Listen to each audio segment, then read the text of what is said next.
자, 호세아 6장 1절 말씀. 오라 우리가 여호와께로 돌아가자. 여호와께서 우리를 찢으셨으나 도로 낫게 하실 것이요 우리를 치셨으나 싸매어 주실 것임이라. 아멘. 참 놀라운 복음이죠. 구약의 이 호세아라는 사람을 통해서 하나님의 그 사랑을 우리에게 전달하는 그 장면입니다.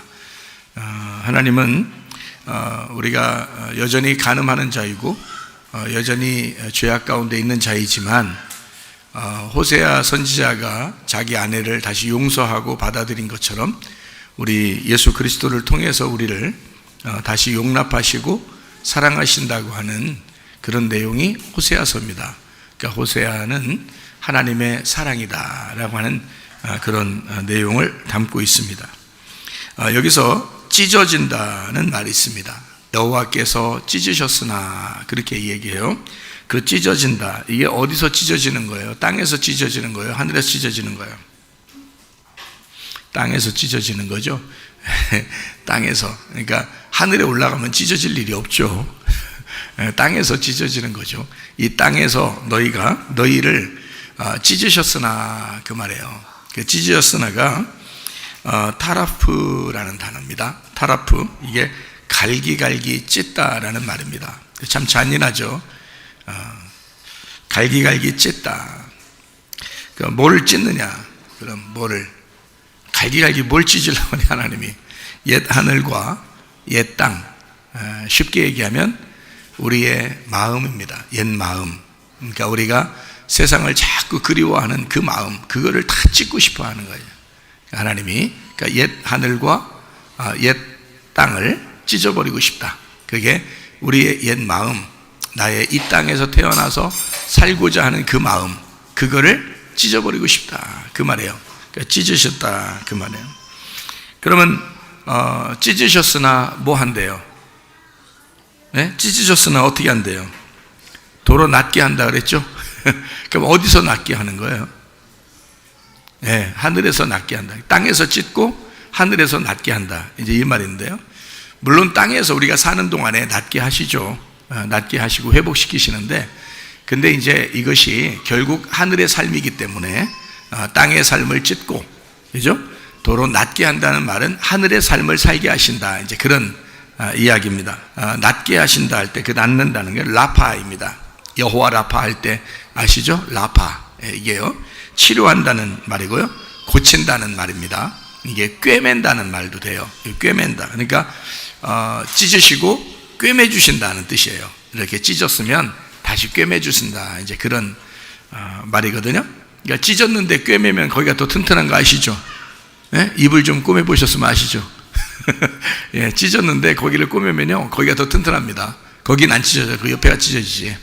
그죠? 예, 그래도 더 이제 튼튼하게 된다. 이제 그런 말입니다. 그러니까 수선한다는 말이거든요. 찢었다.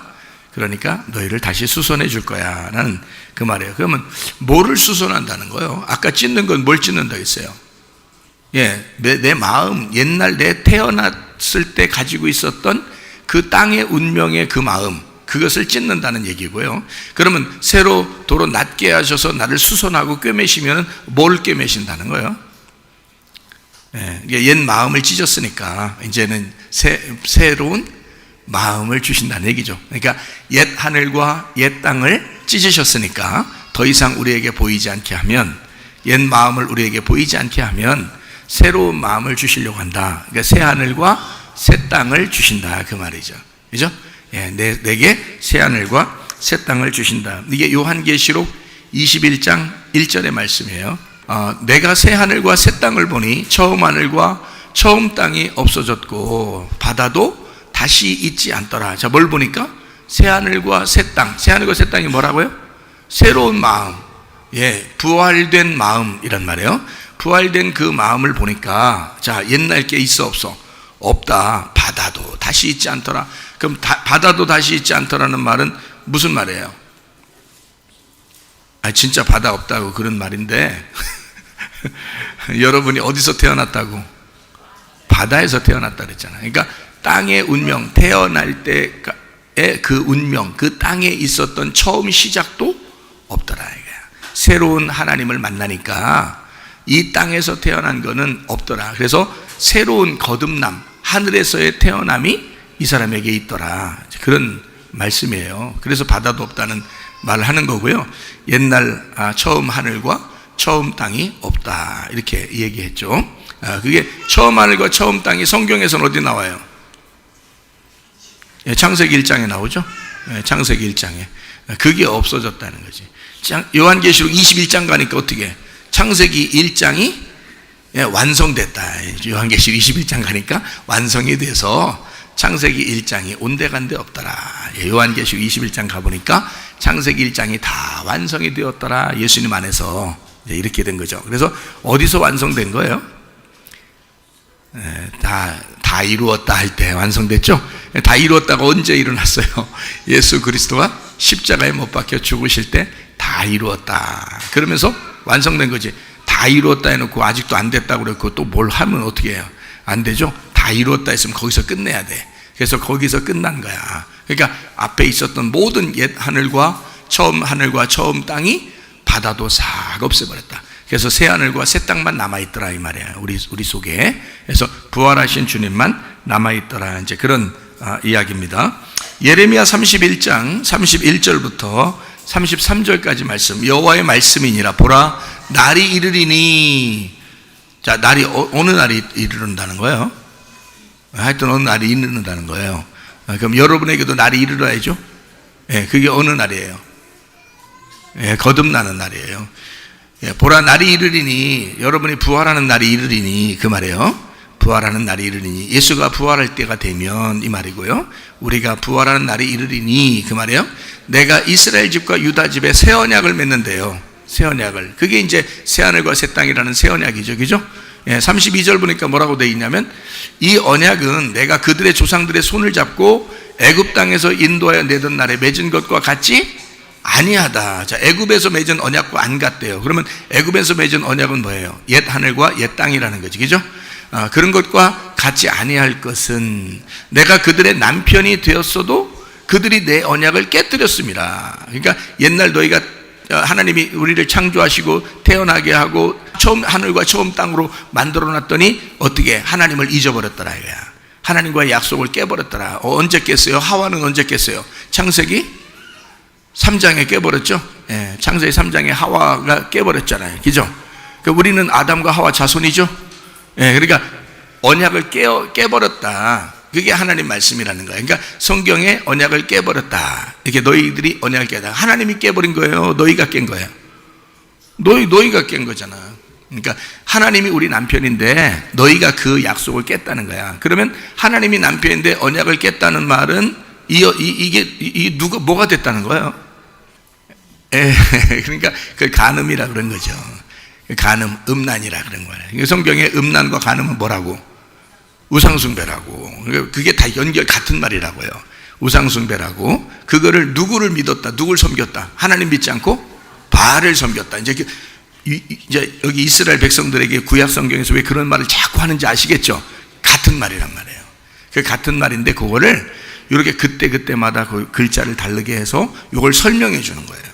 끊임없이 설명해 줘요. 예수님 오실 때까지 그걸 계속 그 언약을 설명하는 거예요. 하나님과 우리와의 관계. 그러니까 내가 없으면 하나님이 안 계신 거죠. 그죠? 내가 없으면 나한테는, 여러분한테는 있겠지만 내가 없으면 나한테는 하나님이 안 계시잖아. 그렇죠? 그러니까 내가 있으면 하나님이 계신 거야. 누구한테? 나한테. 그러니까 나하고 하나님하고 둘이 이 말씀하고 언약을 한 거예요. 그러니까 하나님과 나와의 관계에서 말씀이 언약이 된 거야. 그렇죠? 그러니까 하나님이 우리에게 언약을 깬 게 아니고 우리가 그 남편을 어기고 다른 남편을 따랐다 이거야. 그렇겠죠? 자, 그러면 이제 또 33절에 보니까 뭐래? 그러나 그러면 뭐 좋은 말 나와요. 앞에 나쁜 말 나왔으니까 그러나 그러면 좋은 말 나와요, 나쁜 말 나와요? 좋은 말 나오겠죠. 그러나 그날 후에는 그럼 그날이 언제라고요? 예수님 부활의 날이라고 그랬죠. 그러면 예수님 부활한 후에는 어떻게 된다는 거야? 내가 이스라엘 집과 맺을 언약은 이러하니 곧 내가 나의 법을 그들의 속에 두며 그들의 마음에 기록하여. 이제는 겉에 두었더니 어기더라 이거야. 겉의 말씀으로 어기더라 이거야. 그랬더니 그 마음에 두니까 성령에 의해서 마음에 그 언약을 마음 안에다 기록해서 두니까 그 마음에 기록해서 뭐라고 기록해 놨다 그런 거예요. 여기다가 마음에다가 뭘 기록했대? 나는 그들의 하나님이 되고 그들은 내 백성이 될 것이라 여호와의 말씀이니라. 그러니까 서로 뗄래야 뗄 수 있다는 거 없다는 거? 없다는 거. 왜? 자기는 하나님이 되고 그 다음에 우리는 어떻게 된다는 거야? 그의 백성이 된다는 거야. 자, 백성 없이 하나님 혼자 그냥 하나님 하면 되겠어? 자기 나라가 백성 없이 있냐고. 안 되는 거죠. 그러면 백성은 왜 백성이라고 그래? 왜? 왕이 있으니까 백성이라고 그러는 거야. 그러면 백성 없는 왕이 있어요? 나 혼자 왕이야. 근데 백성이 하나도 없어. 그럼 그 나라가 뭔 나라요? 아무것도 아니죠. 왕왕거리지 그냥 왕왕거리는. 근데 왕이다, 나는 왕이다 그랬는데 백성이 있단 말이야. 그러면 그 나라가 이제 견고한 거죠. 근데 백성들은 또 우리는 백성이야. 그러면 누가 있어야 돼? 왕이 있어야 되는 거야. 우리를 다스릴 왕이 있어야 되는 거야. 그 언약을 어디다 둔다는 거예요? 나를 다스리겠다, 나를 통치하겠다, 나와 함께 하겠다. 이걸 어디다 둔다는 거야? 내 마음 속에다 둔다는 거야. 그러면 누가 뺏어갈 수 있어 없어요? 없죠. 그러니까 영원히 뺏기지 않는 언약. 그러니까 하나님이 머리를 쓰셔서 언약을 맺었더니 니네가 다 깨뜨려 버리는 거야. 그래서 안 되겠어. 그래서 니네 마음속에다 집어넣어 버리는 거야. 안 깨지게. 예, 그러니까 죽을 때까지 그 언약이 안 깨지게 니네 마음속에다 집어넣게. 이게 새 언약인 거예요, 우리한테. 그래서 마음속에 누가 들어오시는 거예요? 성령님이 들어오시는 거예요. 마음에 성령님. 그 성령님이 뭐야 그러니까? 예? 성령님이 뭔 거야? 지금 금방 무슨 얘기했어요? 자, 마음속에 뭘 둔다고? 새 언약을 둔다고 했잖아. 그러면 그러니까 새 언약을 두니까 우리 마음속에 누가 들어와? 성령님이 들어와. 그러면 그 성령님이 뭔 거예요 그러니까? 새 언약인 거지. 여러분 새 언약 받으셔야지. 새 언약 받으셔야 돼. 그게 성령님이에요, 새 언약이. 그러니까 이거는, 자, 우리가 글씨로 쓴 이 성경책은 뭐예요? 이 글씨로 쓴 성경책은 뭐냐고. 지금 제가 쭉 얘기하고 있잖아요. 글씨로 쓴 성경책은 그러니까 뭐야? 옛 언약인 거지. 자, 그럼 이게 마음판에 들어오면 어떻게 돼? 성령님에 의해서 진리의 말씀으로 우리 안에 들어오면 새 언약이 되는 거지. 그렇겠죠? 그러니까 여러분이 새 언약을 받으셔야지. 옛 언약으로 이거 성경책 아무리 많이 읽어도 그게 되는 게 아니라고. 우리의 마음 안에 성령님으로 들어오셔야 된다고. 그게 새 언약이란 말이에요. 그러니까 지금 예레미야 31장 31절부터 33절까지 말씀 알겠죠? 새 언약으로 들어오는 그 말씀 뭘로 들어온다고요? 성령님으로 들어오신다. 자, 그렇게 얘기했죠? 그러면 호세아 6장은 지금 우리를 어떻게 했다고? 찢어내고 다시 수선해 준다, 낫게 한다, 치료한다 그랬어요. 그리고 또 이어서 또 뭐라고 돼 있어요?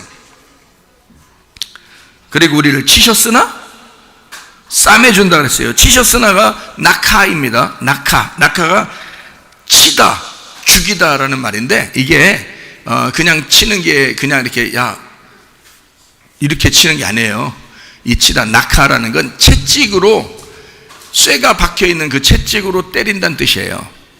낙하가 쇠로 박힌 채찍으로 때린다는 뜻이야.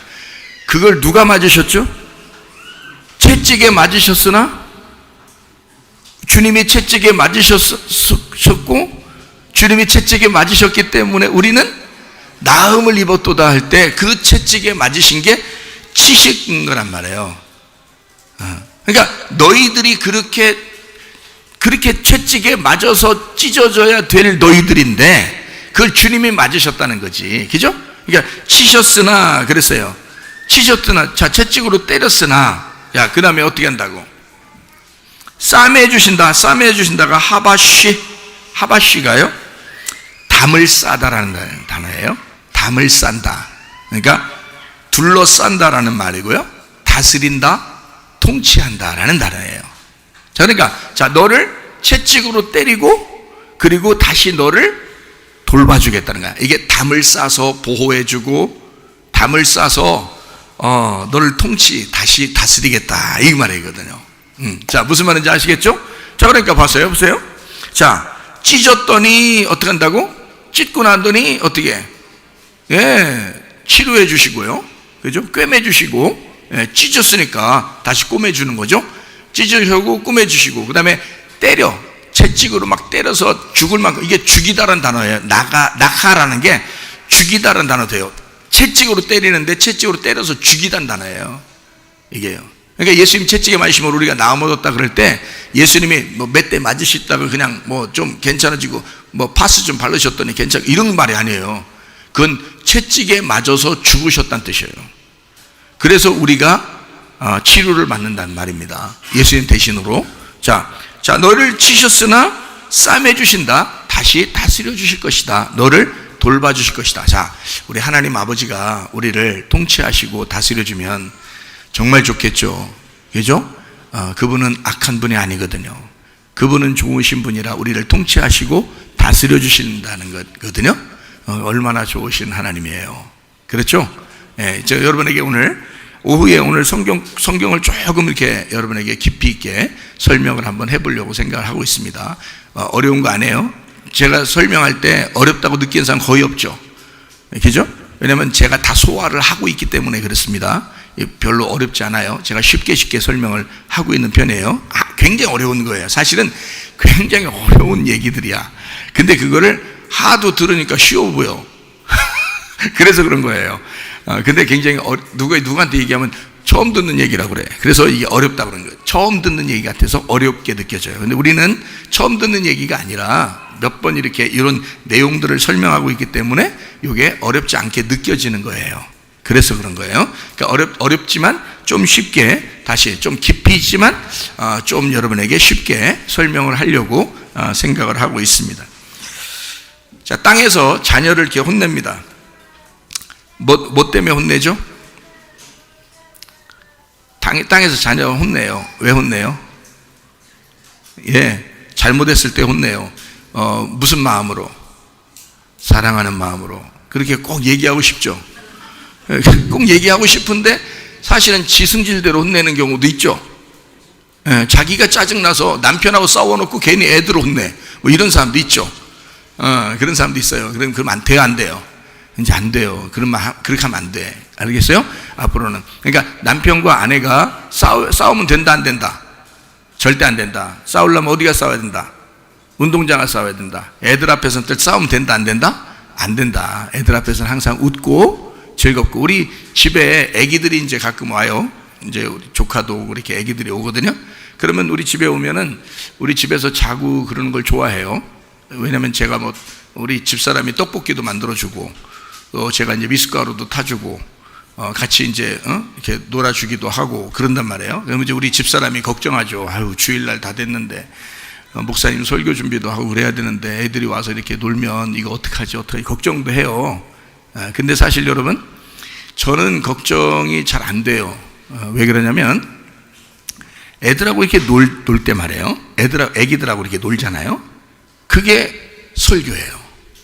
그게 그 안에서 설교를 다 발견합니다. 그 안에서. 그러니까 전혀 부담이 안 돼요, 여러분. 그러니까 애기들 우리 집에 오면은 애기들이 굉장히 좋아합니다. 왜 좋아하냐 봤더니 누가 그렇게 얘기하더라고, 어떤 애기가. 근데 나한테 왜 좋아하냐 봤더니 우리 집에 오면 맨날 웃어요. 왜냐면 우리 집사람이나 나나 얘기하다가 항상 웃어. 애기들 보니까 재밌지 뭐. 그러니까 웃어요. 항상 웃어요. 그리고 얘기를 조곤조곤하게 부드럽게 말을 해요.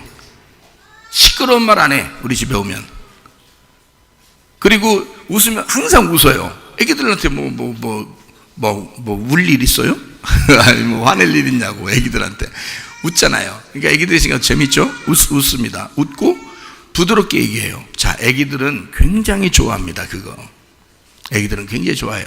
시끄럽게 얘기하면, 부모가 시끄럽게 하면 애들 눈치 봐. 벌써 다 알아요. 무섭습니다. 그죠? 그래서 우리는 일부러 그러는 게 아니라 원래 우리 집이 항상 그래요. 그냥 부드럽게 얘기하고 시끄럽게 싸우고 이러는 게 없으니까. 그러니까 항상 부드럽게 얘기하고 웃고. 그러니까 애기들이 와도 항상 평안한 거야. 애들이 잠도 잘 자고 놀기도 잘하고 또 오고 싶다 그러고 막 이래요. 이게 왜 그러냐면, 왜 그런가 봤더니 그것 때문에 그래요. 부드럽게 얘기하죠. 웃죠. 이게 웃기니까 웃는 건데, 우리도. 근데 재밌는데 아이들의 입장에서는 굉장히 좋은 거예요. 그게 안정되는 거예요. 마음이 평안하고. 그래서 그런 거예요. 자녀들한테 혼낸다고 그랬죠. 혼낸다. 왜 혼낸다? 사랑하는 마음으로 혼낸다. 그럼 괜찮다는 거죠. 그러니까 폭력을 행사하면 안 됩니다. 폭력을 행사하면 안 되고, 혼내는 건 가능하다는 거예요. 자, 혼낼 때 보통 공부를 못한다고 혼내면은, 여러분 부모가 어때요? 공부 못한다고 혼내는 걸 이렇게 가만히 보면요, 그러면 부모가 틀림없이 어땠다는 거예요? 공부 못해서 혼냈다 그러면, 너 왜 공부를 못하냐? 너 왜 공부를 안 하냐? 왜 숙제를 안 하냐? 이렇게 해서 혼내면 보통 부모가 어떤 상태라는 걸 딱 나와요, 답이. 네, 어릴 때부터 공부를 별로 못했다는 얘기예요. 그래서 안타까운 거예요. 여러분, 자녀를 사랑하기 때문에 부모가 안타까운 거야. 자, 공부를 많이 한 사람 어떨까요? 공부 많이 해서 박사 됐어. 그러면 자녀가 공부를 잘하든 못하든 크게 신경 써야 안 써요? 별로 안 씁니다. 신경 별로 안 씁니다. 숙제? 별로 신경 안 써요. 자기가 해봤거든요. 해봤는데 인생이 나이다 먹다 보니까 그게 별거 아니라는 걸 알게 된 거예요. 공부를 해본 사람은 공부에 대해서 뭐라고 많이 안 합니다. 여러분, 잘 주변에 있는 사람들 보세요. 주변에 있는 사람들 공부를 자기가 못했기 때문에 그래요. 자, 그러면은 자녀들이 결혼을 하게 된다, 또는 뭐 남자친구를 사귄다, 여자친구를 사귄다 그러면 누가 더 바짝 신경 쓰나요? 누가 더 바짝 신경 써요? 이혼한 부모가 더 바짝 신경 씁니다. 왜요? 사랑하니까 그러는 거예요, 자녀를. 자기가 실패를 했기 때문에 그 자녀가 실패하지 않기를 굉장히 가슴으로 그거를 안타깝게 생각하는 거예요. 여러분, 원래 그 평안하던 그런 집안이고, 원래 대대로 평안한 그런 집안들은 있잖아요. 자녀가 누구랑 결혼하든지 그렇게 또 신경을 그렇게 곤두세우질 않습니다. 자기가 실패해보질 않았기 때문에 그래요. 근데 자기가 실패해보면 여러분 바짝 긴장합니다. 다시는 그런 일이 없어야 되니까 그러는 거예요. 그게 사랑이란 말이에요. 그렇겠죠? 자, 부모가 이혼했으니까 너도 그냥 대충 살다 이혼해요, 이렇게 하는 부모가 어디 있어요? 그렇죠? 그러니까 이혼을 부모가 했든 이혼을 하지 않았든 자녀를 사랑하는 마음은 똑같다는 거지. 그죠? 자, 공부를 그런데 못한 사람, 못 해본 사람은 이 자녀가 공부를 잘했으면 좋겠는 거야. 자기가 공부를 못해서 인생을 이렇게 사는 것 같다는 느낌이 들어서 그래요. 그런 느낌이 사실은 똑같은데, 공부 많이 한 사람도 인생 참 별로 형편없이 사는 사람도 있어요, 많이. 근데도 공부를 못해서 자기 인생이 좀 더 나은 인생을 살지 못했다라고 하는 안타까움 때문에 사랑하니까 공부를 많이 시키고 싶은 거예요. 숙제 하나만 못해도 그냥 안타까워가지고 막 난리 벼락이 납니다. 근데 공부를 많이 해본 사람은 옆에서 볼 때 안타깝죠. 그게 안타까워요. 그거는 부모의 히스테리야. 부모의 히스테리. 그건 자녀를 위해서 그런 게 아니고 부모의 히스테리예요. 근데 그거를 자기는 자녀를 사랑하기 때문에 그런 거야. 자, 그러면 왜 사랑한다고 생각할까? 왜 사랑한다고 생각할까요?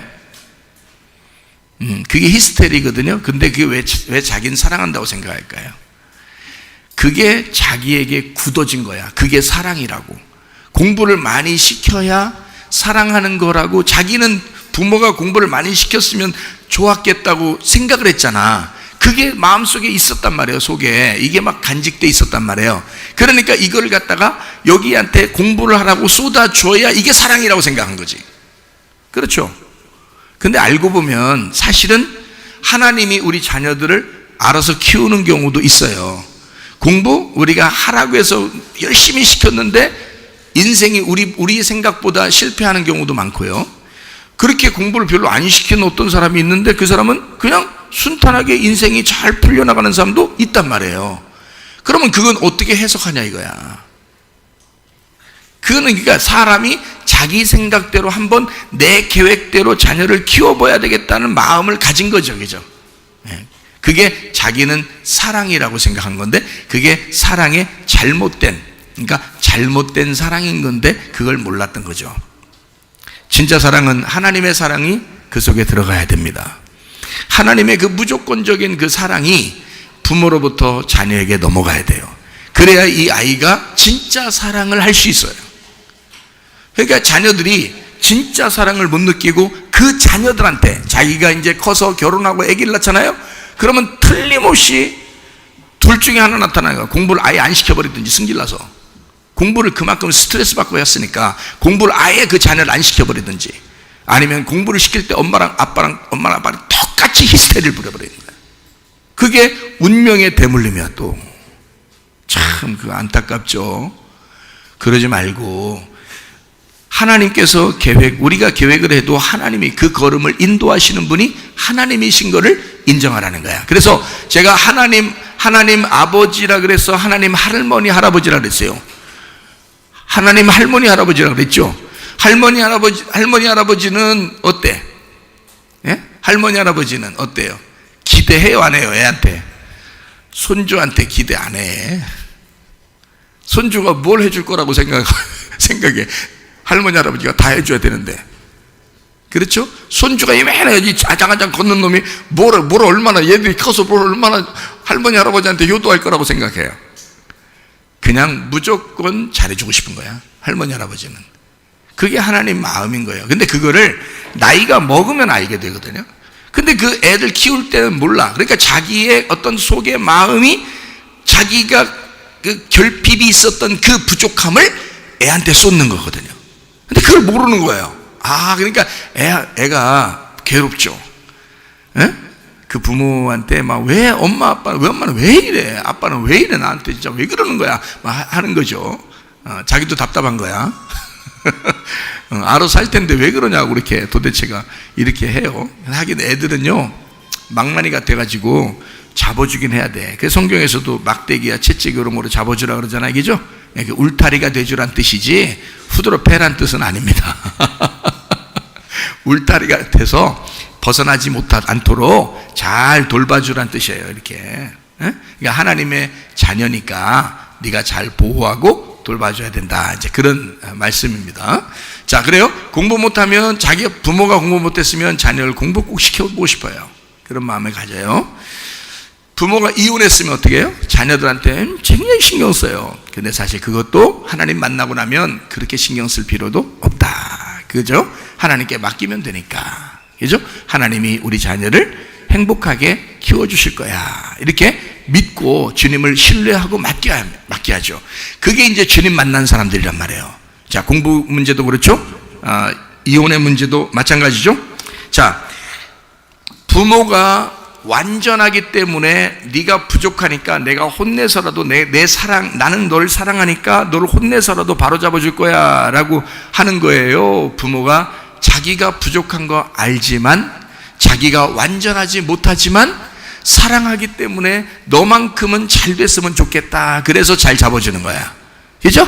예, 그러니까 너만큼은 아빠가 완벽해서 널 이렇게 혼내는 게 아니고 엄마가 이렇게 완벽해서 널 혼내는 게 아니라 내가 부족하니까 너만큼은 조금 더 내가 도와주고 서포트해서 어떻게든지 네가 좀 더 잘 자라날 수 있도록 하는 그 밑거름이 됐으면 좋겠다라는 마음이죠.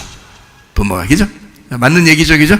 예, 그래요. 그런 사랑의 마음을 부모가 가지고 있다. 다시 말하면 오히려 부족했으니까 자녀를 사랑하는 마음으로 혼낸다는 겁니다. 자, 무슨 말인지 아죠?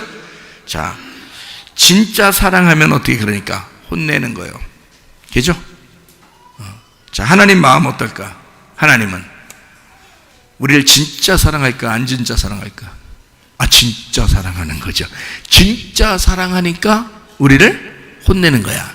성경에 그렇게 나오는 거예요. 그러니까 여기서 하나님이 우리를 찢으셨으나 라고 했을 때 이거를 진짜 무서워 죽겠다, 하나님 생각하면 무서워 죽겠다, 우리서 찢어버렸냐 그냥 우리를 치셨으나 아이고 뒤지게 펴버렸냐 우리 이렇게 이런 말이에요. 진짜 하나님 마음이 사랑이 있다는 그 마음을 깨달으라는 거야. 사랑이 있음을 깨달으라는 거잖아.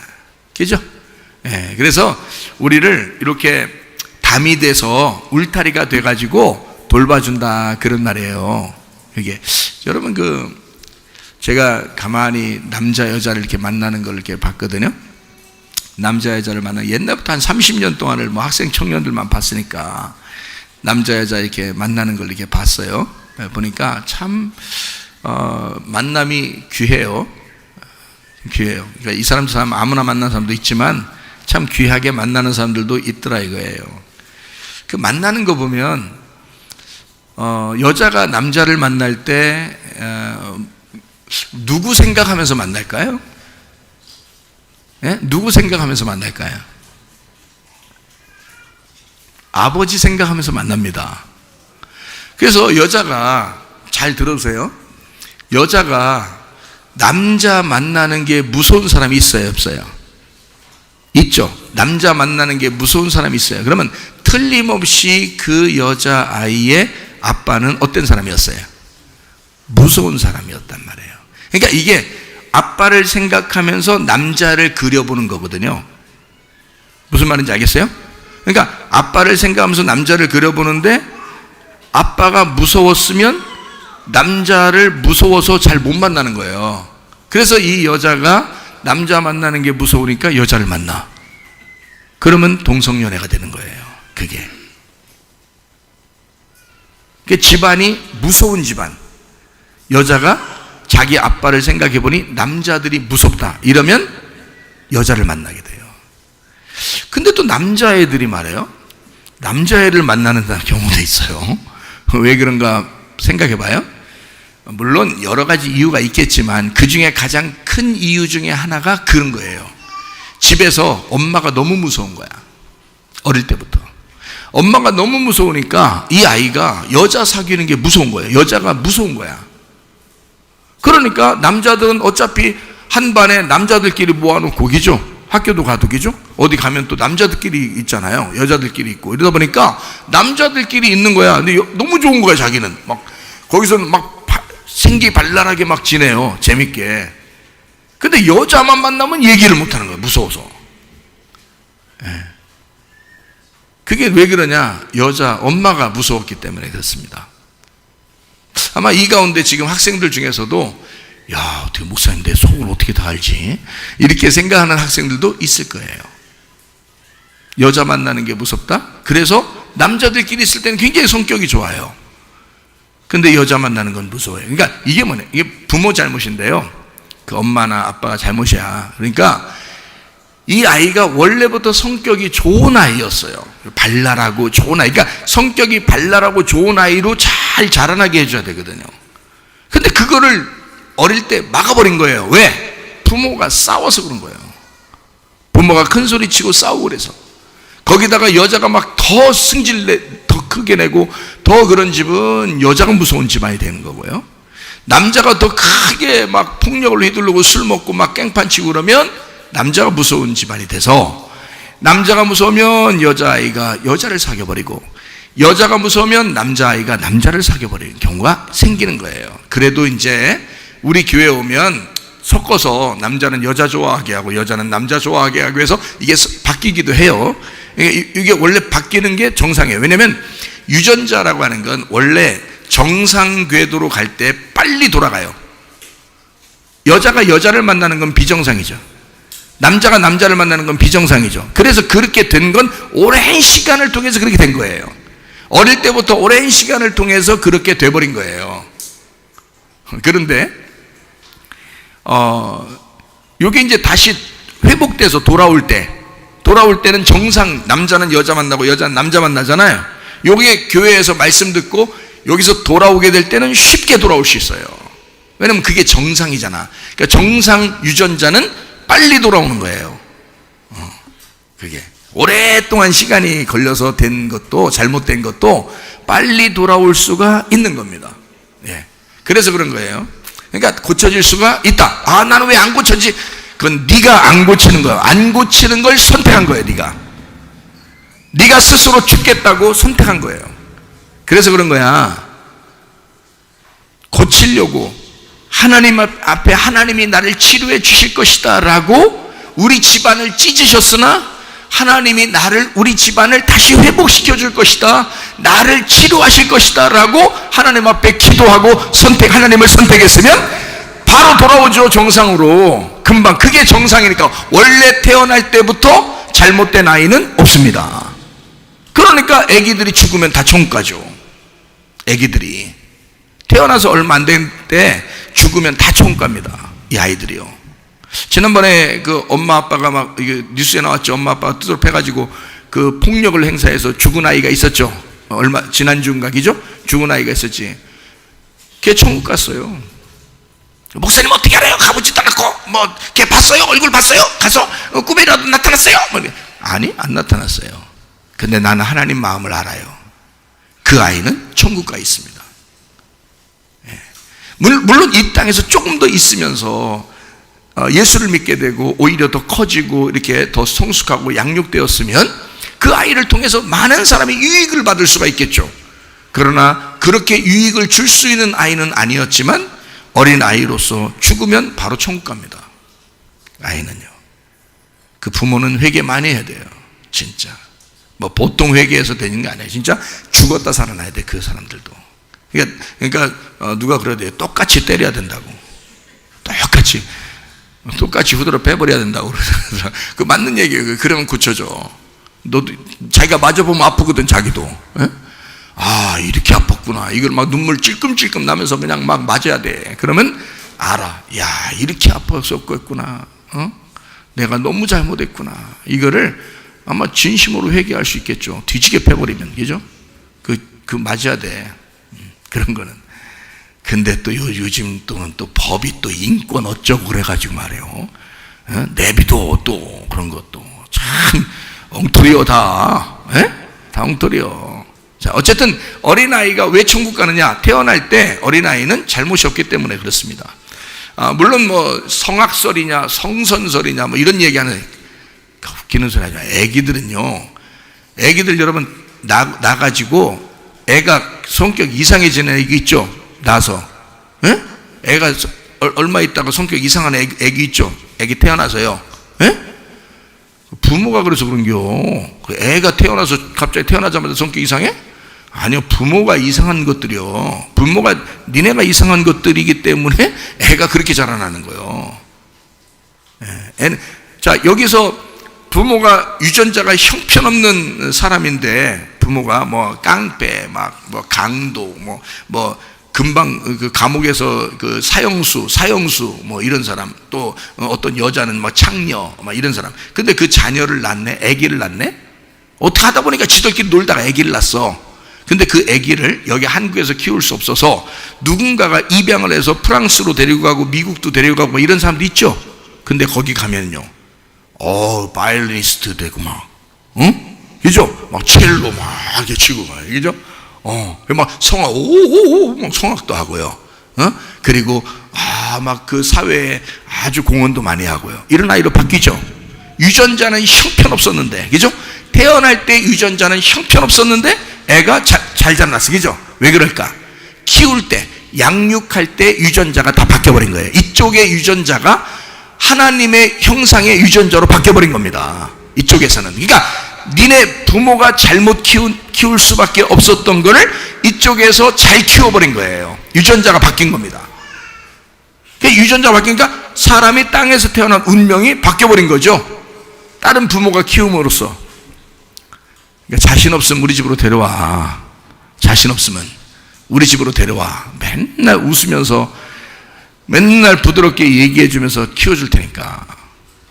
집에서 싸울 것 같으면 우리 안 되겠다. 우리는 부모로서 자격이 없다. 그냥 목사님 집 앞에다가 바구니 갖다 놓자 이렇게 하고. 그렇게 해요. 그러면 내가 알아서 해줄게. 알아서.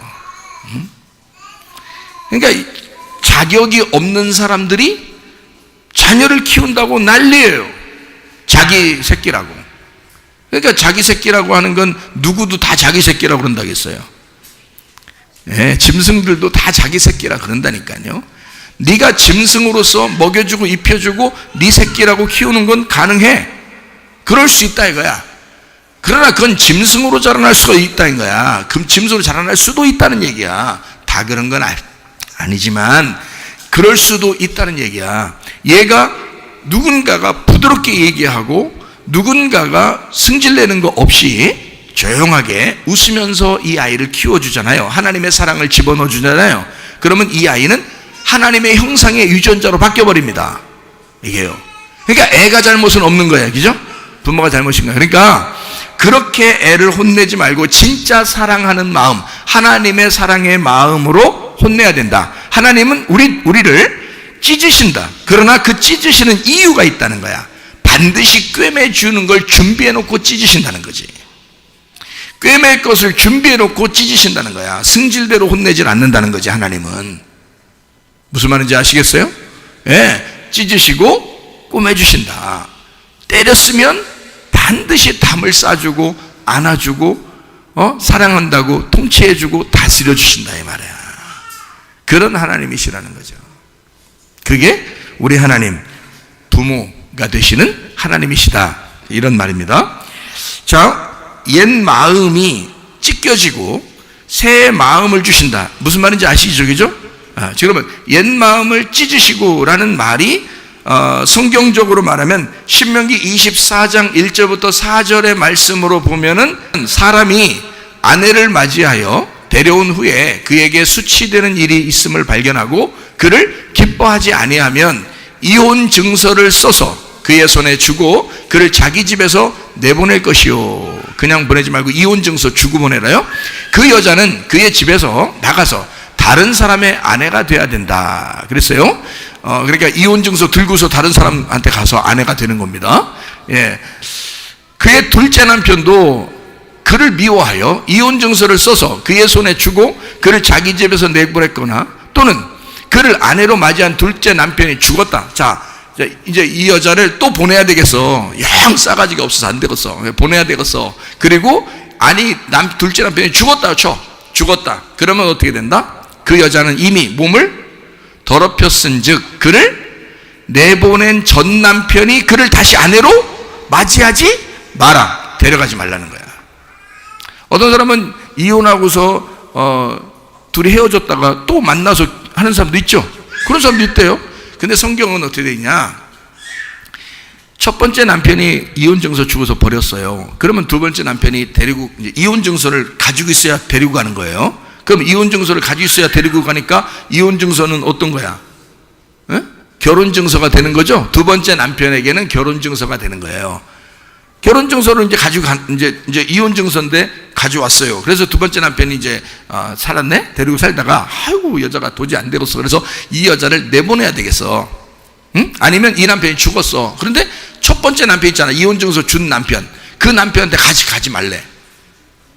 이 일은 여호와 앞에 가증한 것이라. 너는 내 하나님 여호와께서 내게 기업으로 주시는 땅을 범죄하게 하지 마라. 그건 범죄하는 일이라는 거야. 그렇게 하면 안 된다는 거야. 자, 그러니까 다시 전 남편한테 가면 된다 안 된다?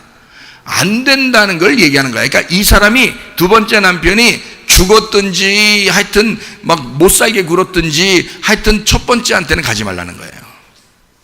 그렇죠? 예, 그러니까 이게 뭐냐면 첫 번째로부터 찢어졌단 말이에요. 찢어져서 일로 왔어요. 그럼 일로 왔으면 두 번째 남편을 만났으니까 이게 두 번째 남편에게서는 찢어지는 거예요. 둘이 꿰매진 거예요. 꿰매진 거죠. 수선이 된 거야. 자, 이쪽 이혼이라는 건 찢은 거잖아. 그래서 이혼 증서를 가져와서 나 찢어졌습니다 하고 온 거야. 예? 찢어졌습니다 왔어요. 그랬더니 두 번째 남편이 데리고서 이제 살았어요. 그러면 일단 여긴 꿰매진 거란 말이에요. 하나가 됐단 말이야. 그러면 여기서는 다시 이 남자가 죽어도 앞으로 가지는 말라는 거야. 그 전에는 가지 말라는 거야. 자, 이 두 번째 남편이신 예수님이 우리를 맞아들였어. 자, 세상에서 내가 살다가 이제 세상 도저히 안 돼서 예수님을 선택했어요. 그래서 예수님한테 내가 시집을 왔네. 예수님한테 시집을 왔더니 예수님이 죽으셨어. 어디서? 십자가에서 죽으셨어. 그러면 내가 다시 세상으로 가야 돼, 안 가야 돼? 가지 말아야 돼. 전 남편한테 가면 안 된다, 그 말이에요. 그러니까 두 번째 남편으로 맞춰야 된다는 거야. 이 남편으로, 두 번째 남편으로 끝내야 된다. 그게 누구를 얘기하는 거니까? 예수님을 얘기하는 거야. 그러니까 이혼 증서를 가지고 와라. 이게 결혼 증서가 될 것이다, 이 말이지. 그죠? 이게 참 희한한 얘기죠, 그죠? 이게 왜 이런 얘기가 있겠어? 너를 찢으셨으나, 이 말이야. 너를 찢으셨으나 다시 꼬매준다, 이거야. 너를 치셔서 때려서 죽여버렸으나 너를 다시 품에 안고 돌봐주시겠다, 그 말입니다.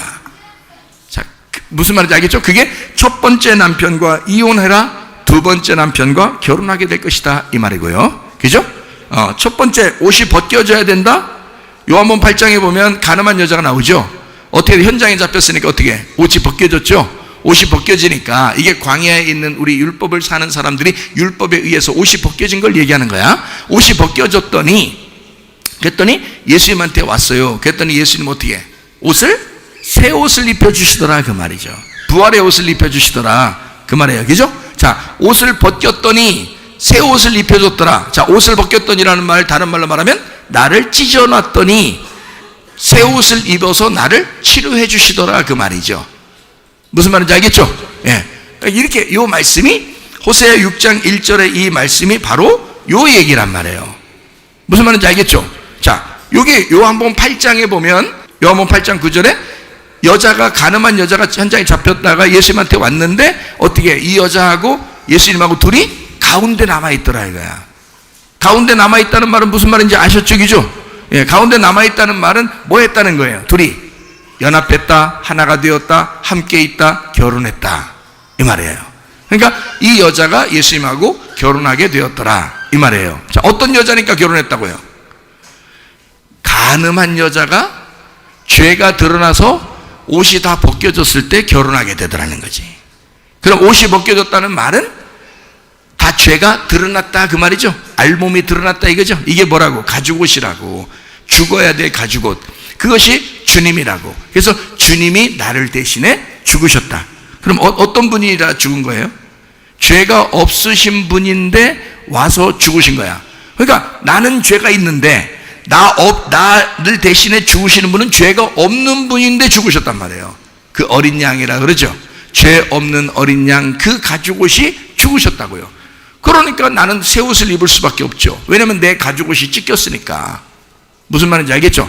내 가죽옷이 찢겼으니 이제 주님은 나에게 새로운 옷을 입혀줄 수밖에 없다는 거지. 그래서 나를 찢으시고 다시 나를 입히신다, 이 말입니다.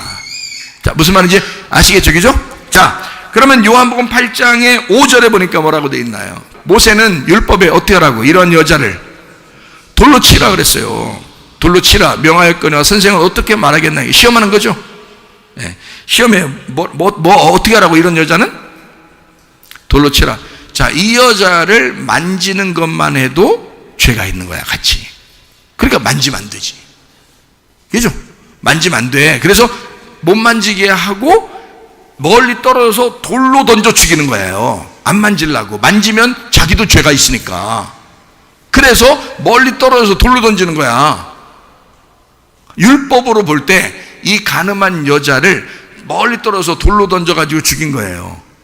그렇죠? 그러니까 나 가늠한 여자로 나도 막 이상한 생각, 나 가늠한 여자인데 나 이게 돌로 맞아 죽어야 될 그런 여자구나. 목사님 오늘 그냥 이렇게 설교해 주시니까 나 죄가 드러나서 이거 참 어떻게. 자, 보세요. 잘 들어요. 자, 돌로 맞아서, 율법의 돌로 맞아서 죽으신 사람이 나와. 사도행전에 누구예요? 사도행전에 스데반이라는 사람이 나와. 스데반이라는 사람이 스테파노스, 스테반, 이게 면류관이라는 뜻이거든요. 이 면류관이란 그 스테반이라는 사람이 어떻게, 뭘로 맞았어요? 돌로 맞아 죽었어요. 돌로 맞아 죽었다는 것은, 지금 성경 요한복음 8장에 나와 있잖아. 돌로 때려 죽여야 된다고 모세가 율법에 나왔다 있잖아요. 네? 어떤 사람을 이렇게 한대? 가늠한 여자를 이렇게 한다는 거야. 그죠? 가늠한 사람은 남자하고 여자를 함께 돌로 때려 죽이게 돼 있어요. 자, 그러면 스데반이 돌에 맞아 죽었다는 것은 스데반이 뭐 했다는 거예요? 가늠했다는 얘기야, 스데반이. 근데 스데반이 가늠했는데 가늠한 걸 누가 잡아냈어? 바울 되기 전에 사울이 그걸 잡아낸 거야. 그 사울은 그러니까 뭐에 충실한 사람이요? 율법에 충실한 사람이에요. 그러니까 저런 가늠한 남자를 가만둘 수가 없는 거예요, 스데반을. 그래서 돌로 때려 죽인 거예요. 그러면 율법으로 볼 때는 왜 스데반이 가늠한 사람일까? 하나님만 열심히 섬겨야 되는데, 하나님만 안식일을 열심히 지켜야 되고, 하나님만 열심히 거룩하게 지켜야 돼, 예배를 드리고 지켜야 되는데 예수를 믿거든. 저게 아주 그냥 자기들이 그냥 다 이단으로 여기는, 이상하게 생각하는 교주 이단 예수가 있단 말이에요. 그거를 믿고 있는 거야. 그러니까 이 사울이라는 사람이 열받아 안 받아? 열받아. 그래서 이 가늠한 사람은 죽여야 된다. 돌로, 그것도 만지면 같이 가늠한 거니까 안 되니까 멀리 떨어져서 돌 다 던져 죽이는 거예요. 나중에 예수님 만나고 나니까 누가 가늠한 자야? 돌로 때린 자기가 가늠한 자야. 그거를 알게 된 거예요. 무슨 말인지 알겠어요? 스데반이 진짜였어. 스데반은 다 주님의 옷을 입고 하늘나라에 가는 사람이었어. 자기 이 땅의 율법의 옷을 벗고 복음의 옷을 입고 하늘나라에 가는 사람이었어. 스데반은 모르고 율법의 눈으로 보니까 이 사람이 가늠한 사람이라고 봤는데, 알고 보니까 가늠한 사람이 아니었더라 이거야. 사울이 오히려 가늠한 사람이었다. 그래서 예수님은, 자, 누구 보고 돌로 치라고 그래? 죄 없는 놈이 한번 돌 쳐봐라 그러잖아요. 그죠? 자, 모세의 율법은 이러한 여자, 어떤 여자? 가늠한 여자는 돌로 때려 죽여야 됩니다 라고 했어요. 그랬더니 예수님께서는 8장 7절에 뭐라고 나와 있냐면, 그들이 묻기를 맞이 아니하는지라 일어나 이르시되 너희 중에 죄 없는 놈이 한번 먼저 돌로 쳐봐라 그럼. 이렇게 한 거예요. 이 돌이라고 하는 건 말이에요, 리도블레오, 돌로 친다는 말이 리도블레오라는 단어인데, 이게 돌을 던지다, 돌로 쳐 죽이다, 이런 말이거든요. 이 말이요, 이게 무슨 단어의 합성어냐면 이렇게 돼요. 리도스라는 게 돌입니다. 리도스, 돌. 그리고요, 발로, 이게 던지다라는 단어예요. 그러니까 리도스가 돌이고요, 발로라는 말이 있는데 그게 던지다예요. 그러니까 발로 던지다. 그 손으로 던져야 되는데 왜 발로 던지다? 발로 던지다 그 말이에요. 이게 던지다만 있는 게 발로가 찌르다도 돼요. 그러니까 창으로 찌르다 이렇게 할 때 찌르다도 발로예요. 그러니까 리도스가 돌이에요. 돌은 이게 구약에서는 어떤 단어냐면요, 구약에서는, 이 신약에서는 리도스라고 그러는데 구약에서는 돌을 뭐라 그러면 에벤이라고 그럽니다. 에벤이라고 하는 말은 이걸 에벤이라고 하는 게 아니고요, 이 에벤이라는 말은 에가 하나님이고, 하나님, 벤이 아들이에요. 그래서 하나님의 아들이라는 단어예요. 그러니까 돌로 던지다, 돌로 치다 라는 것은 이 돌이라는 하나님의 아들이 치다, 그러니까 죽는다 그 말이고, 이게 찌른다 그 말이거든요. 그러면은 자 봐요, 돌로 던지다 이 말을 이게 돌로 치다라는 거예요. 그래서 율법을 그렇게 만들어 놓은 거예요. 돌로 치는 것은 왜 그러냐? 자, 그러면 하나님께서 이 땅에 하나님의 아들을 보낼 때 뭘로 보냈다는 것을 금방 알 수 있어요. 왜 보냈다는 것을. 하나님의 아들을 하나님이 왜 보낸 거예요? 그러니까 우리의 무슨 죄 때문에 보낸 거예요? 우리의 무슨 죄 때문에 보내신 걸 알 수 있어요. 간음죄 때문에 오신 겁니다. 그래서 성경에는 음란이라는 게 많아요, 안 많아요? 엄청 많아요. 우상숭배, 음란, 탐욕, 이게요 엄청 많습니다. 그렇죠? 왜 구약에 다 모든 죄를 다 음란으로 볼까? 그게 왜 그러냐면 처음부터 남편 대신 하나님을 버리고 다른 언약을 따른 거예요. 다른 남편을 따른 거야. 그거를 간음이라 그래. 그래서 그 간음 때문에 하나님의 아들이 이 땅에 찔리러 오신 거예요.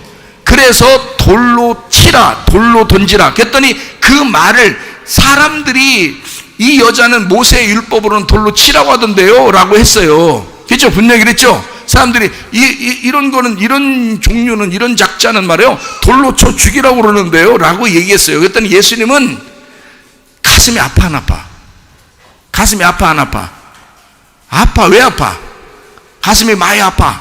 왜 아파? 왜 아프냐고? 하늘에서 자기가 이 땅에 내려온 게 너희들 간음 때문이야. 너희들 간음 때문에 이 땅에 내려온 거야. 그러니까 누가 돌을 맞으시러 내려온 거야? 예수님이 내가 너희들 다 율법으로 돌을 쳐서 너희들을 죽여야 되는데 자기가 그 율법의 돌로 맞아서 죽고자 이 땅에 내려온 거거든. 근데 사람들은 여자 하나를 데리고 오더니 이 여자를 돌로 때려 죽여야 된다는 거야. 그것도 모세가 썼기 때문에, 모세의 율법에 써있기 때문에 우리는 그 말씀을 지켜야 된다는 거야. 근데 예수님 마음은 아픈 거예요. 너희들이 그 마음을 모르는 거지. 왜 이렇게 돌로 치라라고 하는 것을 너희들은 못 깨닫고 있는 거지. 너희들은 그 말이 무슨 말인지도 모르고 돌로 때려 죽이고 있는 거야. 예수님이 왔는데, 예수님이 하늘나라 아버지의 돌이야. 아버지의 아들, 하나님의 아들, 그 돌이 이 땅에 내려왔어. 왜? 자기가 찔리시고 죽기 위해서 오신 거야. 죄가 없으신데. 원래는 자기가 와서 사람들을 간음하는 자를 부딪혀서 죽여야 되는 거예요. 그래서 이 간음하는 자를 다 죽이러 돌이 하늘에서 땅에 떨어진 거거든. 그게 예수님이라는 돌이에요. 근데 그 돌이 사람을 죽이지 않고 자기가 자기를 죽이는 거예요. 사람들에 의해서 죽는 거예요. 그래서 우리를 구원하신 거예요. 그거를 예수님은 그것 때문에 왔는데, 사람들은 어떤 여자가 간음했다고 그거 때려 죽여야 된다고 그거 모세 율법에 써 있다고 얘기하면서 했으니 예수님 마음이 얼마나 속상하겠냐고. 이런 뜻이 아닌데 그것을 행하고 있는 거야. 그러니까 예수님이 글씨를 한 번 쓰고 싶어, 두 번 쓰고 싶어? 두 번 쓰고 싶어. 왜 두 번 쓰고 싶어? 답답해서 그래요. 답답해서 두 번 쓰는 겨. 그러면 왜 두 번을 써? 성경에 보면 말이에요, 이 모세가 이 땅에 하나님께서 돌에다 막 써가지고 준 게 있어요. 그게 뭐예요? 십계명. 십계명을 모세한테 줬어요. 이거 들고 내려오다가 밑에 이 백성들이 한 명도 안 빼놓고 다 뭔 짓을 하고 있어. 금송아지 섬기고 있는 거야. 그래서 모세가 들고 내려오다가 이걸 돌을 어떻게 써? 이걸 갖다가 막 그냥 잘 닦아서 옆에 모셔놨어. 아니면 이걸 갖다 확 던져버렸어. 거기다 던져버렸어. 이게 돌이 깨졌을까 안 깨졌을까? 박살났어. 거기서 박살났어. 그러니까 그거로 이제 하나님이 자기가 열심히 써서 줬더니 이걸 갖다 모세가 박살내버렸네. 그러니까 하나님이 나름대로 내가 열심히 쓴 것 같은데 하나님의 손으로 막 나와서 썼다겠거든요. 하나님의 손이 막 썼는데, 이 세상에 자기가 열심히 쓴, 하나님이 직접 글씨 쓴 게 어딨어. 성경에 십계명이 그거잖아. 그러니까 열심히 하나님이 직접 손가락으로 썼는데 말이에요, 그걸 갖다 모세가 그냥 하나님한테 물어보지도 않고 그냥 막 던져서 깨뜨려 버렸으니까 하나님이 황당하겠어 안 황당하겠어? 하나도 안 황당하겠어. 하나도 안 황당하겠어. 왜냐하면 이렇게 모세가 십계명을 갖다가 던진 것은 그게 하나님의 마음이었어. 그게 하나님의 마음이었어. 너희들, 내가 이 십계명을 들고 너희한테 가면 너희는 다 죽어. 이 말씀대로 하면 너희들은 다 죽어야 돼. 그래서 이거를 내려가다 중간에 이걸 갖다가 던져버린 거예요. 그리고 이걸 깨뜨려 버린 거야. 하나님, 이 백성들 무지해서 금송아지 섬기고 하나님을 금송아지라고 하면서 이렇게 섬기고 음란하게 이렇게 하고 있는데, 이거 얘들이 몰라서 그래요. 얘들이 몰라서 그래요. 이거 말씀 들고 내려가면 얘네를 다 죽어. 그러니 하나님, 내가 이거 도저히 들고 내려갈 수 없습니다. 응? 하나님 마음을 가진 거야, 모세가. 그러니까 하나님이 거기서 하나도 안 황당해. 왜냐면 그거 던져서 싹 깨뜨려 버리니까 하나님 마음이 어때? 에? 뭘 시원하게 마음 아프지. 자기가 직접 썼는데 얼마나 힘들게 썼는데. 근데 하긴 또 쓸 수 있어 없어? 또 쓸 수 있어. 하나 썼는데 두 개는 못 쓰고 써? 생각해봐. 하나 썼는데 2개는 못 쓰겠냐고. 그래서 또 써서 주는데 나중에 금송아지 다 이제 막 해서 부셔가지고 이제 가루로 매겨버리고 막 다 이제 사람들이 거기서 3,000명이 죽어요. 그래서 3,000명 레위인들이 죽고 사도행전 2장에 오순절날 3,000명이 구원받는 거야. 이게 회복되는 거야. 오순절날. 이게 하나님의 성령의 역사인 거야. 자, 보세요. 거기서 이 모세가 이걸 던지지 않았으면 다 죽었어요. 3,000명이 아니라 다 죽었다고. 이스라엘 백성들 애굽에서 나온 사람 다 죽을 수밖에 없어요. 이 법대로 말하면 이게 율법이거든. 그래서 이걸 갖다 던져버려서 깨뜨려버린 게 복음인 거야. 그게 살리는 거야, 사람들을. 이걸 깨뜨렸어. 그리고 나서 모세가 너무 슬프잖아. 마음이 괴롭잖아. 하나님이 직접 써준 건데, 자기도 안타깝죠.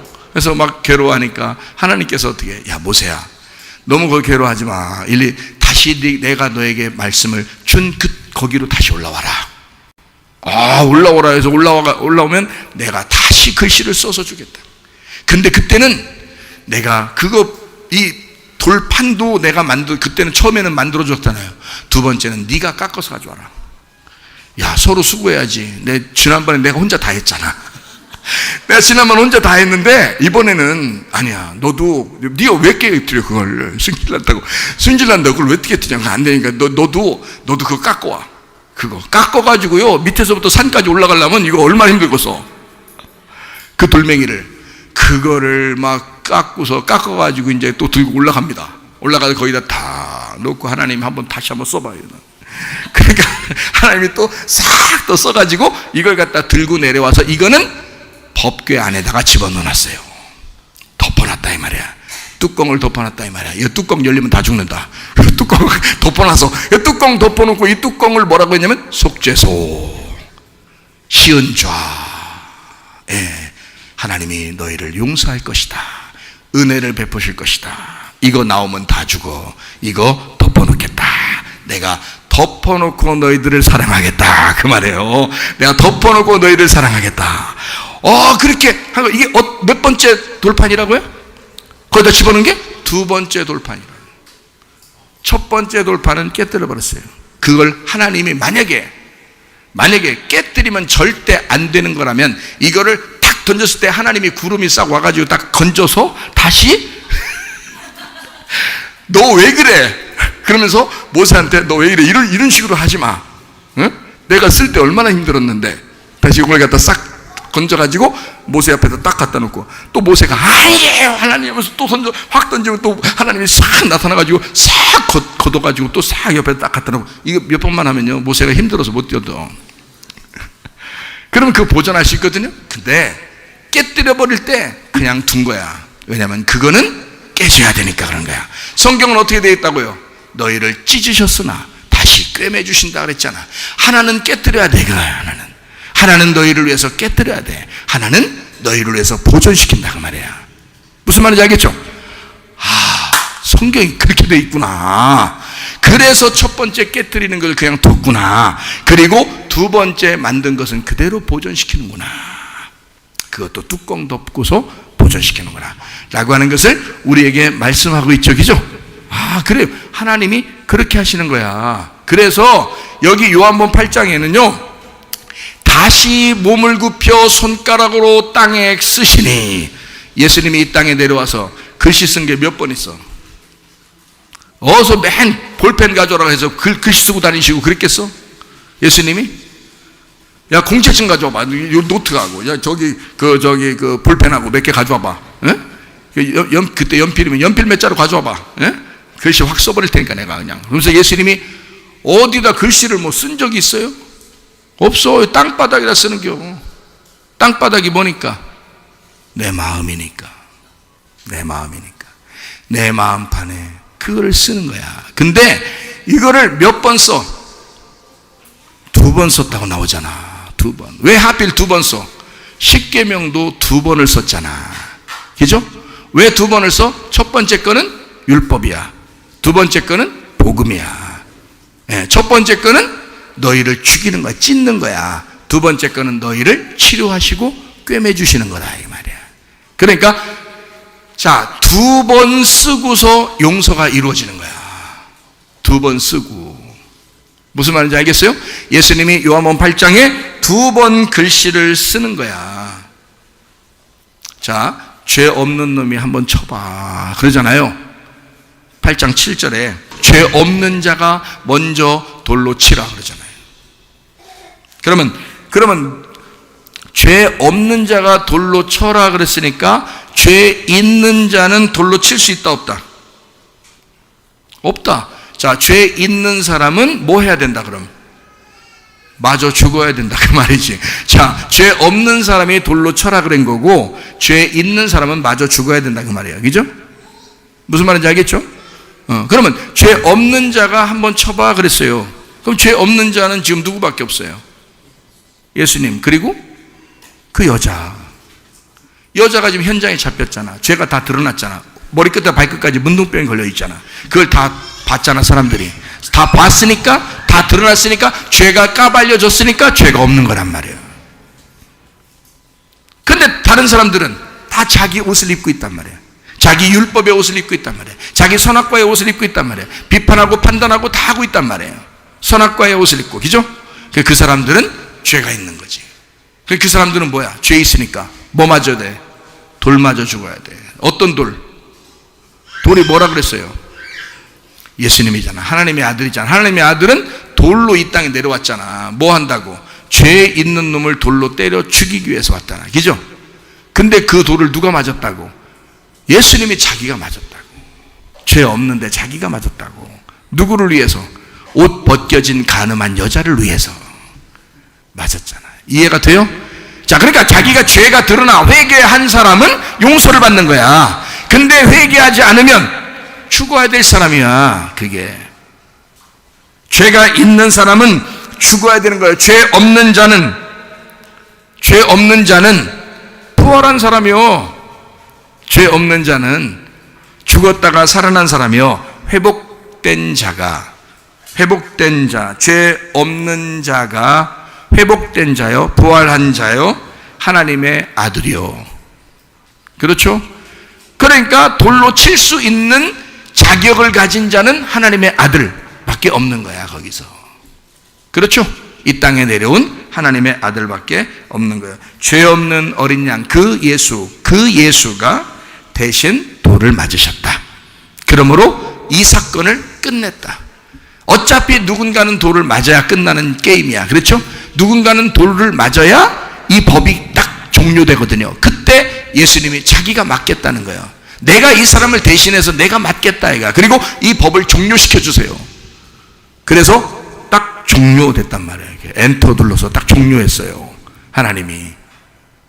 율법은 종료된 거야. 그리고 이제는 복음의 시대가 시작된 거라 이 말이에요. 이거를 믿으시라는 거야. 이거를 여러분과 제가 믿고 천국 가는 거예요. 열심히 노력해서 천국 가는 게 아니에요. 예수를 믿고 천국 가는 것입니다. 이해가 되시죠? 무슨 말인가? 자, 요한복음 8장 11절 말씀 대답하되 주여 없나이다. 야 사람들 어디 갔냐? 몰라서 물었어요? 몰라서 물었냐고. 알고 있으면서 물어봤죠? 주여 없나이다. 예수께서 이르시되 나도 너를 어떻게 한다? 정죄하지 않는다. 왜? 옷 벗겨진 여자잖아. 이미 문둥병이 머리끝에서부터 발끝까지 다 드러났잖아. 그러니 너는 정결한 여자야. 이미 너는 다 죄가 드러났잖아. 회개했잖아. 이미 옷이 다 벗겨졌잖아. 너 거짓말 안 했잖아. 다 정직하게 얘기했잖아. 그러니까 너를 정죄하지 않는다. 그러니까 가서 다시는 죄를 범하지 마라. 자, 다시 죄를 범하지 마라. 이 무슨 말이에요? 다시 죄를 범하지 마라. 다시 죄를 범하지 마라. 왜 이 말을 또 옆에서 곁들여서 해놨어? 그냥 가만히 그냥 가라 그러면 되지. 예? 다시 죄를 범하지 마라. 땅에서 율법대로 살아라 그 말이에요. 땅에서 율법대로 살아라. 뭔 말을 해 또 목사님? 그 말이 아니고, 자, 땅의 율법대로 네가 살아라 그 말이에요. 그 말은 무슨 말이냐? 벗었음을, 네가 이것 때문에 벗겨져서 왔잖아. 그것을 기억하고 살아라 그 말이에요.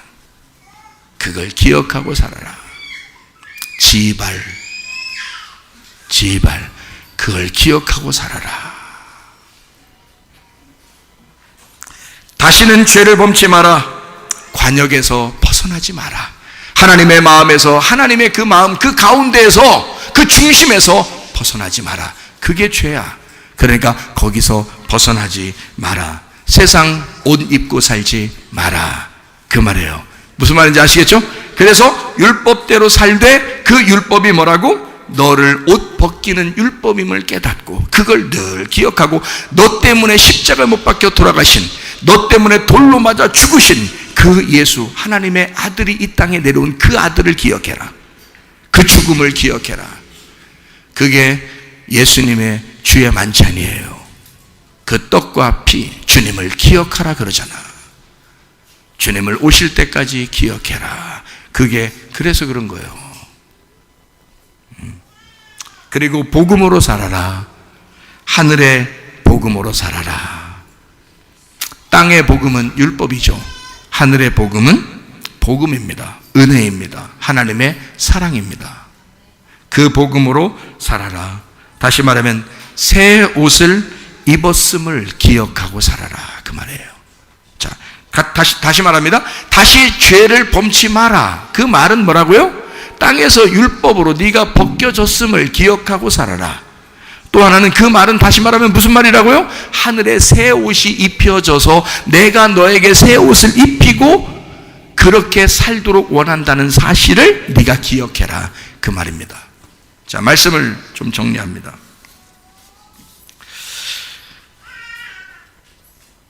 우리가 죄가 있다라고 하는 것은 바로 뭐 때문에 죄가 있는가라고 하는 거냐면, 성경에 씨 없는 남자를 만나러 돌아다니다가 오는 것을 죄라 그럽니다. 성경적인 죄예요. 자, 다시 말합니다. 씨 없는 자를 만나고 돌아다닌 죄, 그 죄가 크다. 네 죄를 네가 알렸다. 자, 그러면 우리가 하나님의 아들을 만났다면 이 땅에서, 그러면 죄가 있다 없다? 이 여자도 죄가 없단 말이에요. 왜? 하나님의 아들은 뭔데? 씨가 있는, 하나님의 씨가 있는 아들이잖아.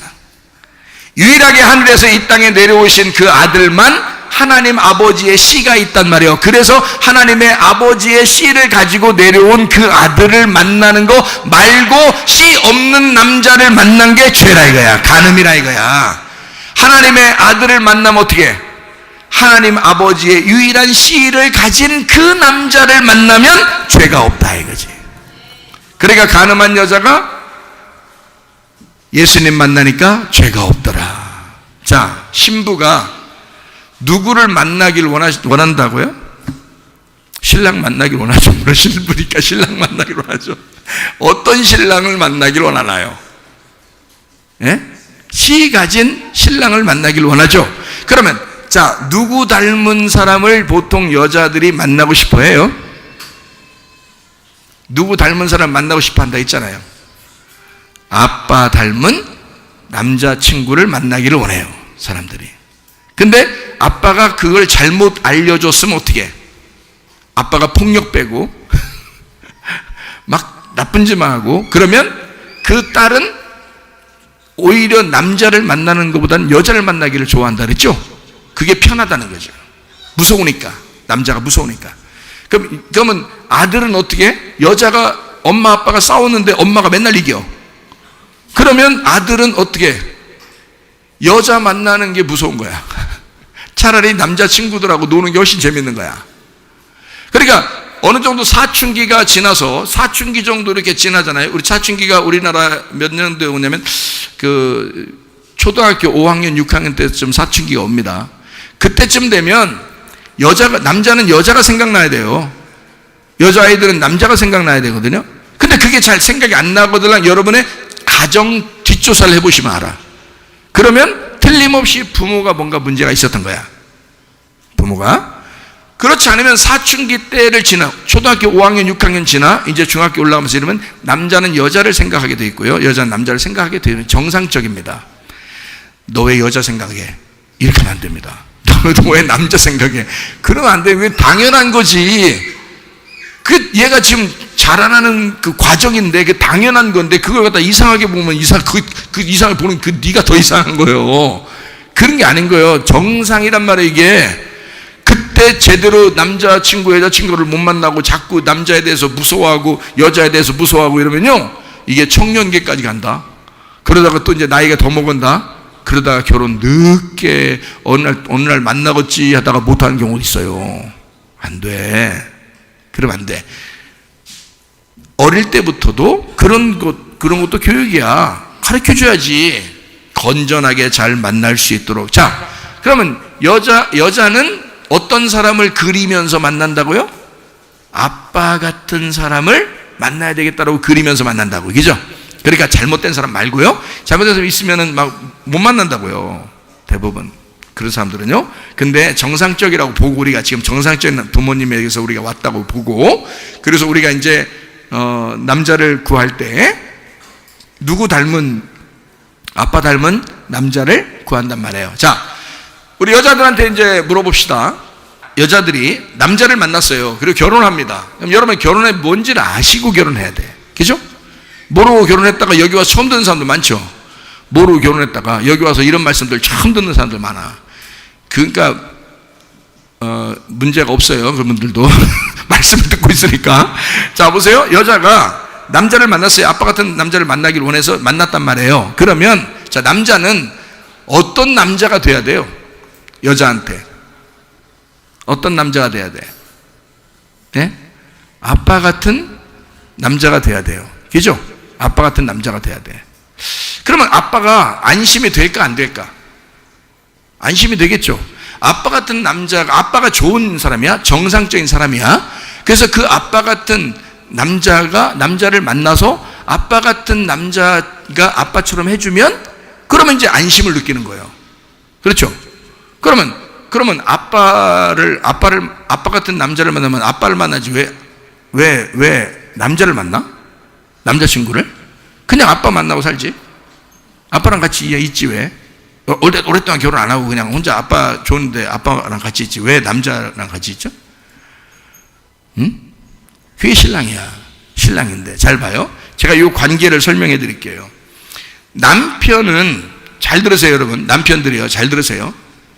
남편은 남편만으로서 사는 게 아닙니다.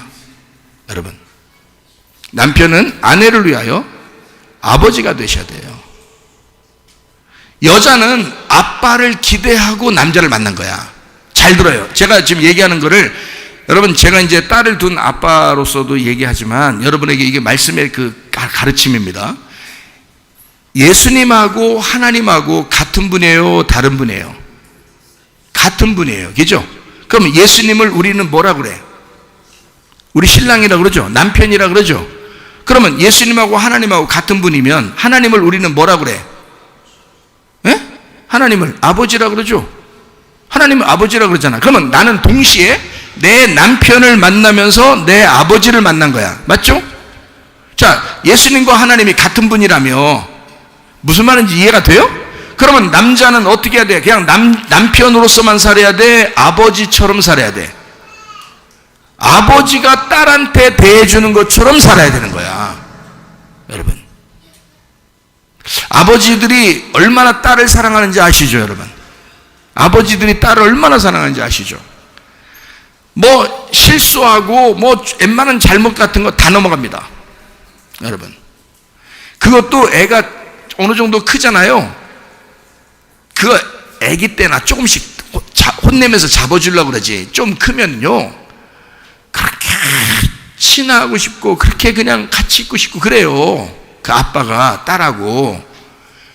딸이 실수하고 잘못하는 거 그냥 다 용납이 돼.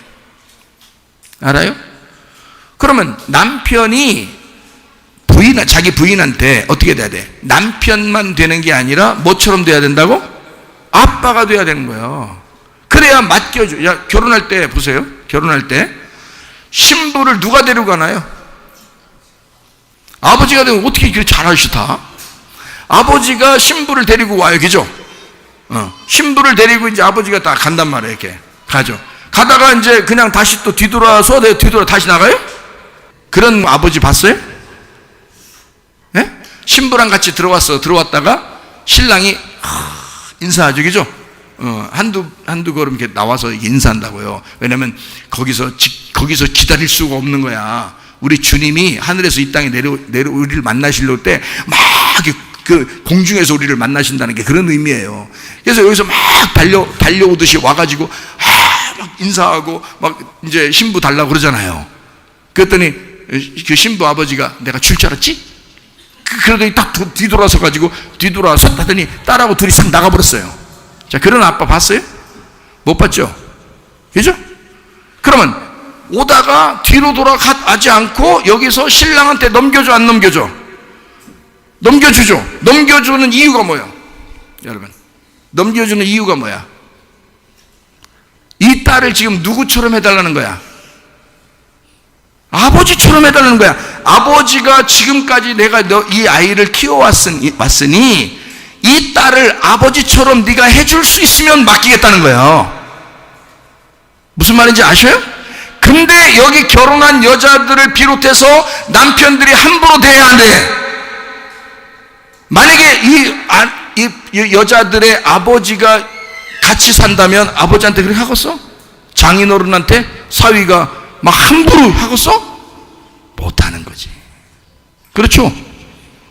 근데 왜 이 딸한테는 함부로 해? 말이 안 되죠? 그러니까 어떻게 돼? 아버지가 딸을 신랑한테 넘길 때 어떻게 줄까 말까 넘길까 말까 이제 한참 연구해야 돼. 여기서 둘이 땡겼다 밀당하는 거죠. 밀고 땡기고 이제 한단 말이야. 그렇게 하다가 신랑이 제가요 아버님처럼 제가 틀림없이 해드리겠습니다. 아빠가 생각하는 것 이상으로 제가 제2의 아빠로서 내가 아빠가 돌아가셔도 내가 아빠처럼 내가 이 여자를 내가 돌보겠습니다 하고 자기가 데리고 가야지. 그게 결혼이지. 맞죠? 아니요? 그게 맞는 얘기야. 이게 맞는 얘기라고. 근데 여자한테 함부로 대해. 나빠요. 사장님 나빠요. 안 돼. 그러면 안 되는 거야. 여자는 아빠의 그늘에서 자라난 아버지의 딸이란 말이에요. 그래서 이 딸을 이 신랑한테 넘길 때는 아빠의 마음까지 넘겨주는 거예요. 그렇죠? 아빠처럼 이 아이를 돌봐달라고 대신, 그죠?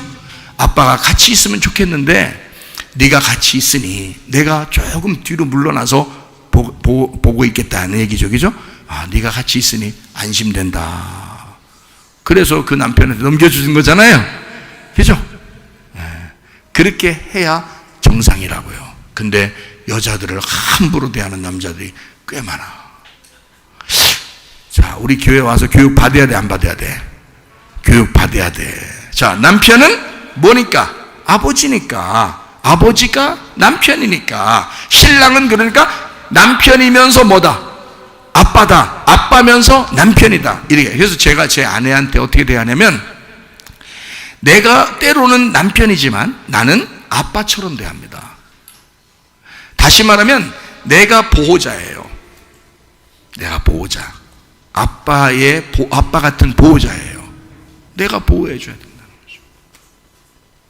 그게 남편이며 아버지.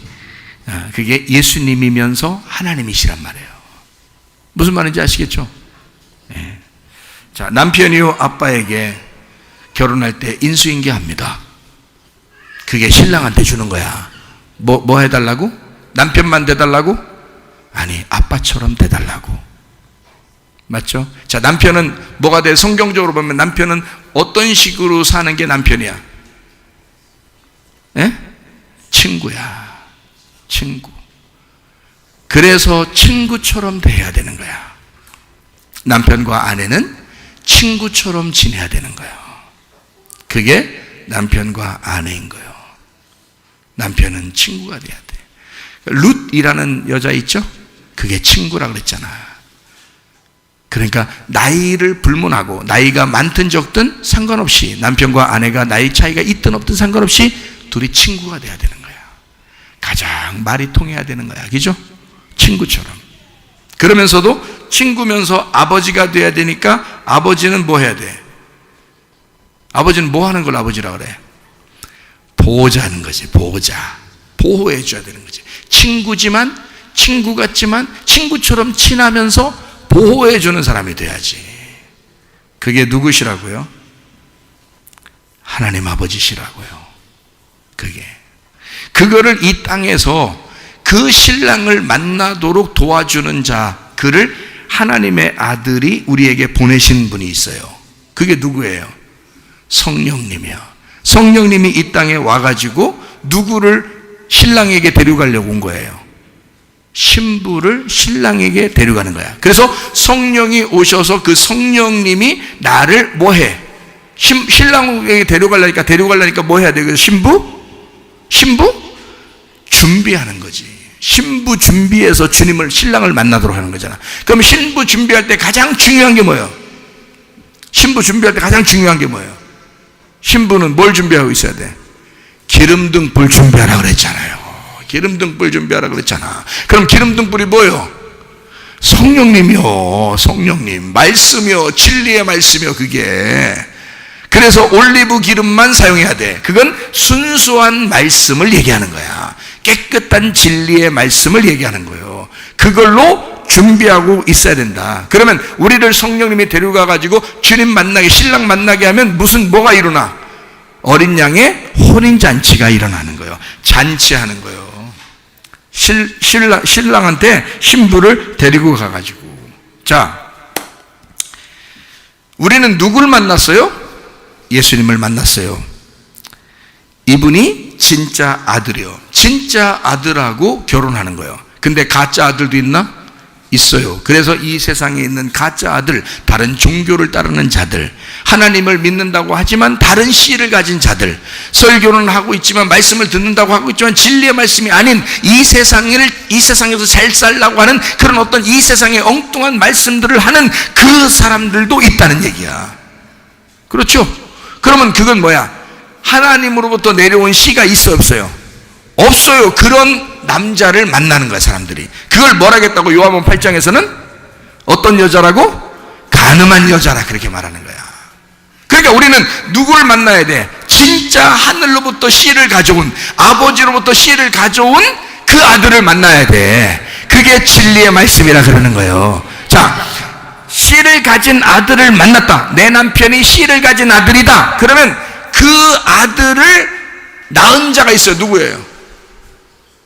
그 아들을 낳은 자가 누구예요? 엄마가 낳았다. 엄마가 그러면 교회예요. 아버지는 누구예요? 하나님이요. 자, 씨를 가진, 진리의 씨를 가진 그 아들을 내가 신부로서 신랑을 만났어요. 근데 그 신랑 씨를 가진 이거를, 그 씨를 누가 준 거야? 그 아들이라는 씨를 누가 있어서 그 씨가, 아들이 진짜 씨를 가진 아들이 내려온 거예요. 아버지가 씨가 있으니까 내려온 거예요. 그러니까 그 아버지의 씨를 가진 자가 예수밖에 없었던 거예요. 그죠?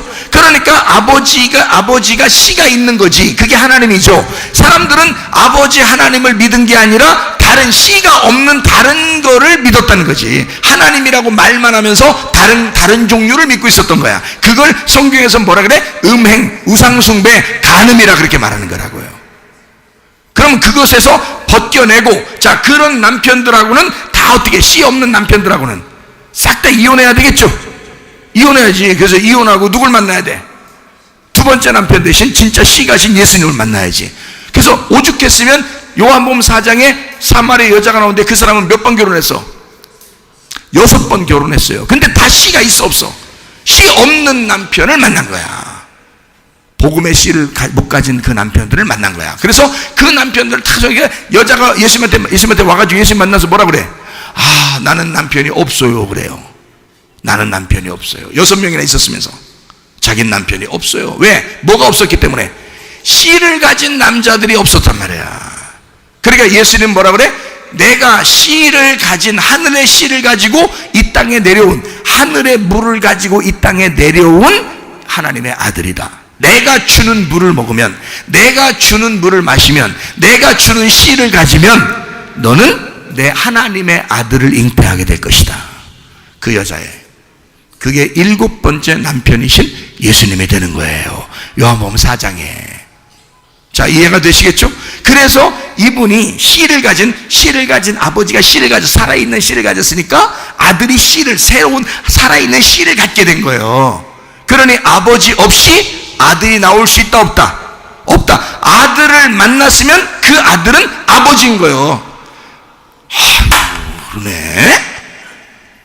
그러니까 아들을 만나니까 아버지인 거니까 여자 신부가, 진짜 신부가 신랑을 제대로 만나면 그 어떤 자를 만난 거예요? 그냥 신랑만 만난 거예요? 아빠 같은 신랑을 만난 거야. 아빠 같은 신랑을 만난 거지. 그러니 신랑들이요, 또 앞으로 신랑 되실 분들이요, 다 뭐가 돼야 돼? 아빠 같은 신랑이 되라. 아빠 같은 남편이 되라. 아빠는 딸을 무조건 용서한다. 아빠는 딸을 무조건 사랑한다. 근데 남편들이요, 여자들 조금만 잘못하면 눈을 도끼를 뜹니다. 눈으로 몇 방 난도질을 해요. 도끼로 이렇게. 여자들을 못 잡아먹어서 눈으로 잡아먹으려고 그래요. 눈으로.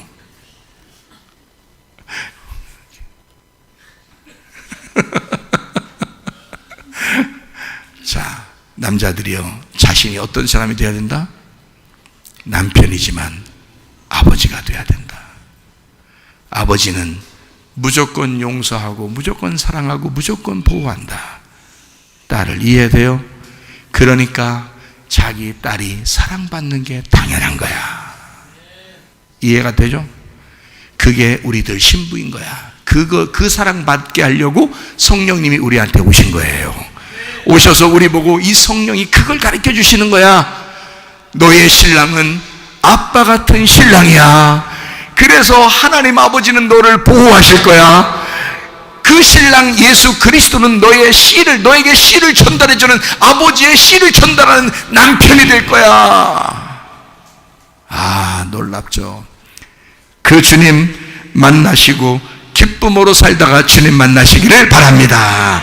우리 하나님 아버지의 사랑과 은혜를 감사를 드립니다. 하나님 아버지, 우리 주님, 우리를 찢으셨으나, 우리를 꿰매시고 치료하시는 하나님, 우리를 치셨으나 하나님, 우리를 다시 회복시키시고 우리를 구원하시고 보호하시고 돌보시는 하나님, 하나님 아버지, 우리에게 늘 가까이 계시며 더 좋은 것으로 채우시는 하나님이심을 인정합니다.